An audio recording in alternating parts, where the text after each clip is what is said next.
À la fin de ce talk, ce qu'on peut surtout retenir, c'est que toute la filière, à la fois dans sa phase technique, mais aussi dans sa phase d'ingénierie financière, est mobilisée sur la rénovation énergétique.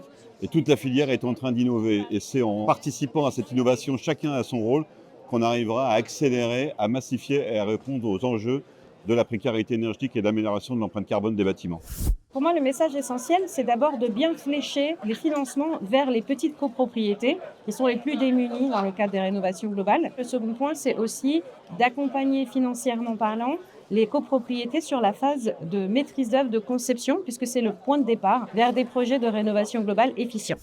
Le message le plus important, c'est peut-être le fait qu'on y arrivera si on joue collectif. Et collectif au service d'un résultat. Et ce résultat, je crois qu'à travers la méthode Cube, mais aussi à l'exigence de résultat qu'on porte dans Ma Réno Garantie, finalement, on peut l'apporter aux copropriétaires.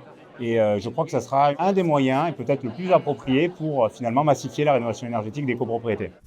On a réussi tous ensemble à construire une solution de financement et les services associés, dont l'engagement fort de résultats post-travaux qui s'adressent à nos copropriétés pour accompagner leur transition énergétique.